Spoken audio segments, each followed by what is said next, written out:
ജില്ലാ president Shri Joy Thomas Anathottam sir, Pala നിയോജക മണ്ഡലം ആം ആദ്മി പാർട്ടിയുടെ president Shri Jacob sir Thoppil sir, Aam Aadmi പാർട്ടിയുടെ ജില്ലാ നിയോജക മണ്ഡലം പഞ്ചായത്ത് തല ഭാരവാഹികളെ, ഇപ്പോൾ നമ്മൾ ഇവിടെ ഒരു നവരാഷ്ട്രീയ സന്ദേശ യാത്രയുടെ ആരംഭം തുടക്കം കുറിക്കുകയാണ്.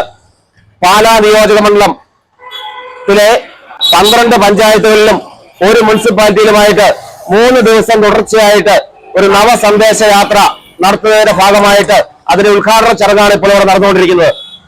എന്താണ് ഈ നവ സന്ദേശ യാത്രയുടെ പ്രസക്തി? കാരണം കേരളത്തിലെയും കേന്ദ്രത്തിലെയും ഒക്കെ ഒരു അവസ്ഥ നമുക്കറിയാം.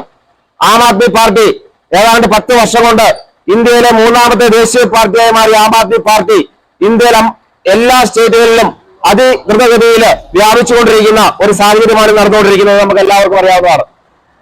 ഇന്ത്യയിലെ 2 സ്റ്റേറ്റില് ആം ആദ്മി പാർട്ടി ഭരിക്കുകയാണ്.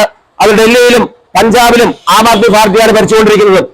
അപ്പോൾ കേരളത്തിലെ അവസ്ഥയും അതുപോലെ കേന്ദ്രം ഭരിക്കുന്ന BJP ഗവൺമെന്റിന്റെയും ഏറ്റവും കടുത്ത എതിരാളികളായിട്ട് ആം ആദ്മി പാർട്ടി മാറിക്കൊണ്ടിരിക്കുന്ന ഒരു സാഹചര്യത്തിലാണ് കേരളത്തിലെ ആം ആദ്മി പാർട്ടിയുടെ നേതൃത്വത്തില് കേരളത്തിലെ എല്ലാ നിയോജക മണ്ഡലങ്ങളിലും ഇങ്ങനെയുള്ള ഒരു നവ സന്ദേശ യാത്ര നടത്തിക്കൊണ്ടിരിക്കുന്നത്. അതിന്റെ ഭാഗമായിട്ട് നമ്മൾ പ്രവിത്താനം ജംഗ്ഷനിൽ ഇന്ന് പാലാ നിയോജക മണ്ഡലത്തിന്റെ ഇന്ന് 4 പഞ്ചായത്തുകളുടെ പരിപാടിയാണ് ഇവിടെ ഉദ്ഘാടനം ചെയ്യപ്പെടുക.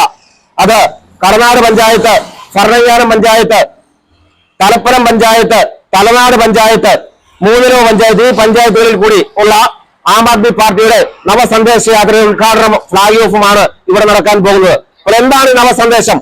നമ്മൾക്കറിയാം, ഇവിടെ കേരളത്തിലെ അവസ്ഥ എടുക്കുകയാണെങ്കിൽ എല്ലാ മേഖലയിലും അഴിമതിയും ഒരു ഉത്തരവാദിത്വമില്ലായ്മയുമാണ് കേരളത്തിലെ ഭരണാധികാരികൾ നടത്തിക്കൊണ്ടിരിക്കുന്നത്. ഇതിനെല്ലാം ബദലായിട്ട് എല്ലാ ജനങ്ങൾക്കും സന്തോഷകരമായിട്ട് ജീവിക്കുവാൻ വേണ്ടി, എല്ലാവരുടെയും ജീവിത നിലവാരം ഉയർത്തുവാൻ വേണ്ടിയുള്ള ഒരു സന്ദേശ യാത്രയും ആ ഒരു രീതിയിലുള്ള ഒരു ഭരണം കേരളത്തിലും ഇന്ത്യ ഒട്ടാകെയും വരുവാൻ വേണ്ടിയുള്ള ഒരു ശ്രമത്തിന്റെ ഭാഗമായിട്ടും ആം ആദ്മി പാർട്ടിയെ ജനങ്ങളുടെ മുമ്പിൽ അവതരിപ്പിക്കുവാനുമുള്ള ഒരു വലിയ ശ്രമമാണ് ഇന്ന് ഇവിടെ ഫ്ലാഗ് ഓഫ് ചെയ്തുകൊണ്ടിരിക്കുന്ന ഈ പരിപാടി. അപ്പോൾ തീർച്ചയായിട്ടും ജനങ്ങള് വളരെ ഉറ്റുനോക്കിക്കൊണ്ടിരിക്കുന്ന ഒരു പ്രസ്ഥാനമായിട്ട് മാറിക്കൊണ്ടിരിക്കുകയാണ്. നമുക്ക് കേരളത്തിലെ സ്ഥിതി, ആർക്കും പെൻഷനില്ല, സർക്കാർ ജീവനക്കാർക്ക് ശമ്പളം കഷ്ടിച്ചു കൊടുത്തിരിക്കുകയാണ്. ഈ മാസം 1600 രൂപ പെൻഷൻ കൊടുക്കാൻ 4500 കോടി രൂപ ബാധ്യതയായിട്ട് നിൽക്കുകയാണ്. 60 ലക്ഷം ആൾക്കാരാണ് ജീവിക്കുവാൻ മാർഗമില്ലാതെ വളരെ ബുദ്ധിമുട്ടി ജീവിക്കുന്നു. നമ്മുടെ കലാലയങ്ങളുടെ സ്ഥിതി എന്താണ്? സ്വന്തം ക്ലാസ്സിൽ പഠിക്കുന്ന കുട്ടിയെ മർദ്ദിച്ചു കൊന്നിട്ട് പോലും ആരും പ്രതികരിക്കുന്നില്ലാത്തൊരു അവസ്ഥയിലാണ് കേരളം മുന്നോട്ട് പോയിക്കൊണ്ടിരിക്കുന്നത്. പക്ഷെ നിങ്ങൾ ഡൽഹിയിലേക്ക് നോക്കുക, അവിടെ ഹാപ്പിനെസ് കരിക്കുലം, എല്ലാ കുട്ടികളും വളരെ സന്തോഷമായിട്ട് ജീവിച്ചുകൊണ്ട് സഹപാഠികളോട് ഒത്തൊരുമിച്ച് ജീവിച്ചുകൊണ്ട് പ്രവർത്തിക്കേണ്ട ഒരു കരിക്കുലം തന്നെ ഉണ്ടാക്കിയെടുത്ത് വളരെ നല്ല രീതിയിൽ ഭരണം മുന്നോട്ട് പോയിക്കൊണ്ടിരിക്കുന്ന ഒരു സംസ്ഥാനമാണ് ഡൽഹി. അവിടെ അഴിമതിയില്ല, ജനങ്ങൾ ക്ലിയറുകളെ കണ്ടു കാണും. അവിടെ ഈ ബഡ്ജറ്റില് 18 വയസ്സുള്ള എല്ലാ സ്ത്രീകൾക്കും പ്രതിമാസം 1000 രൂപ അവർക്ക് സൗജന്യമായിട്ട് കൊടുത്തുകൊണ്ട് ആം ആദ്മി പാർട്ടി ഈ ബഡ്ജറ്റില് പുതിയൊരു നിർദ്ദേശം കൊടുത്തിരിക്കുകയാണ്. അതുപോലെ തന്നെ ഒരു മാസം 200 യൂണിറ്റ് വൈദ്യുതി സൗജന്യമായിട്ട് കൊടുക്കുക. നമ്മുടെ ഇവിടെ നമുക്കറിയാം, 2 മാസത്തെ വൈദ്യുതിയിലാണ് ഏകദേശം 2000 രൂപ 1500 രൂപ എല്ലാവർക്കും കൂടുമെന്നാണ് പറയുക. അപ്പോൾ അവിടെ 200 യൂണിറ്റ് വൈദ്യുതി ഒരു മാസമാണ് കൊടുക്കുക. നമുക്കറിയാം ഇവിടെ 8 രൂപ മിച്ചമാണ് നമ്മൾ 1 യൂണിറ്റ് വൈദ്യുതിക്കുള്ള ചാർജ്. അപ്പോൾ അങ്ങനെ നോക്കുമ്പോൾ ഒരു മാസം 1600 1700 രൂപ നമ്മുടെ ആൾക്കാർക്ക്, ഡൽഹിയിലെ ആൾക്കാർക്ക് മിച്ചമായിട്ടുള്ള ഒരു ബഡ്ജറ്റാണ് അവർ നടന്നുകൊണ്ടിരിക്കുന്നത്. ഈ രീതിയിലുള്ള ഒരു കാഴ്ചപ്പാടോടുകൂടി നമ്മുടെ ഈ സ്റ്റേറ്റിൽ മാറ്റം വരുത്താൻ വേണ്ടിയുള്ള ഒരു ശ്രമമായിട്ടാണ് നമ്മൾ ഈ സന്ദേശയാത്ര നടത്തുക. ഞാൻ ഇന്ത്യയുടെ ദൗത്യത്തിലേക്ക് കിടക്കുകയാണ്.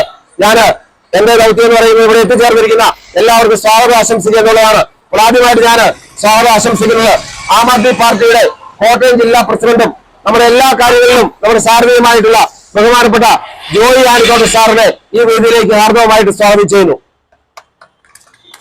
അതുപോലെ തന്നെ നമ്മുടെ പാലാ നിയോജകമണ്ഡലം പ്രസിഡന്റ് ആയിട്ടുള്ള ശ്രീ ജേക്കബ് തോപ്പിൽ സാറിനെ ഈ സമ്മേളനത്തിലേക്ക് ഹാർദവമായിട്ട് അദ്ദേഹത്തിന് ക്ഷണിക്കുന്നതിന് വേണ്ടി കോട്ടയം ജില്ലാ വൈസ് പ്രസിഡന്റ് ശ്രീ റോയി വളരെയേറെ ക്ഷണിക്കുന്നു. അതുപോലെ തന്നെ നമ്മുടെ LAC ഈ ജാഥയുടെ ഈ നവസന്ദേശ രാഷ്ട്രീയ സന്ദേശയാത്രയുടെ ക്യാപ്റ്റനായിട്ടുള്ളത് പാലാ നിയോജക മണ്ഡലം ട്രഷററായ ശ്രീ രാജു റാണിക്കലിനാണ്. അദ്ദേഹത്തിന് ക്ഷണിക്കുന്നതിന് വേണ്ടി ജില്ലാ പ്രസിഡന്റ് ശ്രീ ജോയി തോമസ് ആനത്തോട്ടം സാറിനെ സ്വാഗതം ചെയ്യുന്നു.